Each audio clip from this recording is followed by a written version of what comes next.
திண்டுக்கல் பேகம்பூர் பகுதியில் ரேஷன் அரிசி கடத்தல் நடைபெறுவதாக கிடைத்த ரகசிய தகவலின் பேரில் நகர காவல்துறை துணை கண்காணிப்பாளர் கார்த்திக் தலைமையிலான தனிப்படை போலீசார் அப்பகுதியில் சோதனை செய்தனர். அப்போது முகமது சௌகான் சேட் என்பவர் கார் மூலம் ரேஷன் அரிசி கடத்தலில் ஈடுபட்டது தெரிய வந்தது.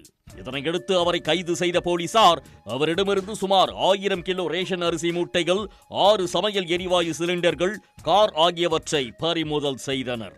இதுகுறித்து காவல்துறையினர் விசாரணை மேற்கொண்டபோது இச்சம்பவத்தில் ரவுடி கும்பல் ஈடுபட்டு இருப்பது தெரிய வந்துள்ளது. திண்டுக்கல்லைச் சேர்ந்தவர் பிரபல ரவுடி அல் ஆஷிக். இவர் தற்போது கொலை வழக்கு ஒன்றில் சிறையில் உள்ளார். இவரது தலைமையில் குட்டிப்புலி போஸ் என்ற கேங்கை உருவாக்கி அதன் மூலம் பல்வேறு குற்ற செயல்களில் ஈடுபட்டு நீதிமன்ற செலவுக்காக பணம் சம்பாதித்து வருவதாக சொல்லப்படுகிறது.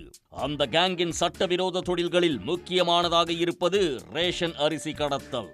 அதோடு அந்த கடத்தலில் பயன்படுத்தப்படும் காரை வைத்தும் அந்த கும்பல் பெரிய அளவில் பணம் சம்பாதித்து வருவதாக கூறப்படுகிறது. தனிநபர்கள் அடமானம் வைத்த காரை பல்வேறு மாவட்டங்களில் உள்ள ரவுடிகளுக்கு மறு அடமானம் வைத்து விடுவார்கள். காரின் உரிமையாளர் அதை மீட்க முயலும் போது ரவுடிகள் அவர்களை தொடர்பு கொண்டு மிரட்டி அதிக அளவில் பணத்தை பறித்துக் கொள்வார்கள்.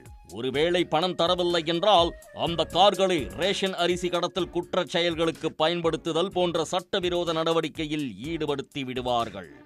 கார் உரிமையாளர்களை மிரட்டுவதற்காக இன்ஸ்டாகிராம், யூடியூப் மூலம் அல் ஆஷிக் தலைமையிலான குட்டிப்புலி குரூப் தாங்கள் மிகப்பெரிய ரவுடிகள் என விளம்பரப்படுத்தி வருவதும் கண்டுபிடிக்கப்பட்டுள்ளது. பைனான்ஸ் மூலமாக கார்களை எடுத்துவிட்டு வேறு மாவட்டங்களில் உள்ள ரவுடிகளுக்கு அனுப்பிவிடுவது, ஆவணங்கள் இல்லாமல் கார் வாங்குபவர்களிடம் குறைந்தைக்கு விற்பனை செய்துவிட்டு பின் மீண்டும் அந்த காரை விற்பனை செய்த ரவுடி கும்பலே திருடிச் செல்லும் சம்பவங்களும் நடந்து வருகிறது. இதனால் ஆவணங்கள் இல்லாமல் கார் வாங்கிய நபர் புகார் அளிக்க முடியாத சூழ்நிலை ஏற்பட்டு விடுகிறது. இவ்வாறு திருடப்படும் வாகனங்களை குற்ற சம்பவங்களுக்கு ரவுடி கும்பல் பயன்படுத்தி வருகிறது. இது மாதிரியான சட்டவிரோத செயல்கள் மூலம் கிடைக்கும் பணத்தை பயன்படுத்தி ரவுடி கும்பல் தங்களுடைய வழக்கு செலவுகளுக்கு பயன்படுத்தி வருவதாகவும் கூறப்படுகிறது. இந்த வழக்கில் முகமது சௌகான் சேட் மட்டுமல்லாமல் பல்வேறு நபர்கள் ஈடுபட்டிருப்பதும் விசாரணையில் தெரிய வந்துள்ளது. மேலும் இந்த வழக்கில் தொடர்புடைய நபர்களையும் கைது செய்யும் வேலையில் காவல்துறையினர் ஈடுபட்டுள்ளனர்.